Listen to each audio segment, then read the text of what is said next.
علامہ اقبال نے اس نظم میں جو غلط بلیفز شامل ہو گئے مسلمانوں میں کہ راہبی اختیار کرنا، دنیا کو ترک کر دینا اور خانقاہ میں بیٹھنا، اس پہ کچھ شعر کہے ہیں کہ یہ نہ کریں، عمل کریں اور اپنی صلاحیتیں بڑھائیں۔ کچھ اور چیز ہے شاید تیری مسلمانی، تیری نگاہ میں ہے ایک فقر و رہبانی، سکون پرستی راہب سے فقر ہے بیزار،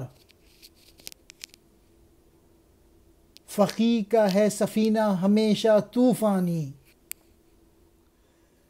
اقبال کہہ رہے ہیں اگر تو صحیح مسلمان ہے تو فقر اور راہبی میں تمیز کر سکتا ہے،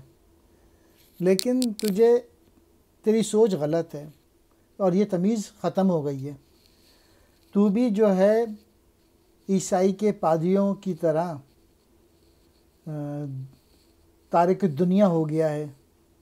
اور حالانکہ اس کے برعکس ہے سچویشن یا بلیفز مسلمانوں کے۔ مسلمان کا جو فقر ہوتا ہے وہ تو بڑا غیرت مند ہوتا ہے، وہ تو دنیا کو سدھارتا ہے، وہ تو ایکشن کرتا ہے، وہ تو محنت کرتا ہے، وہ تو ہر وقت ایگزیکیوشن میں لگا رہتا ہے، وہ ٹائم ضائع نہیں کرتا۔ اقبال کہہ رہے ہیں جو سچا درویش ہوتا ہے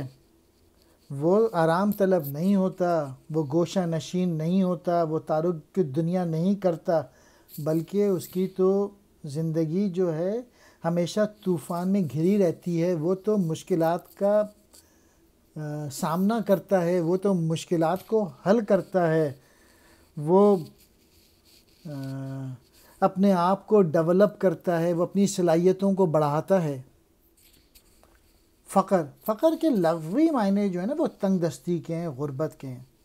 لیکن یہاں اقبال کی پوئٹری میں جو فقر ہے وہ تو ایسا فقر ہے جو کہ دنیا سے بے نیاز کرتا ہے،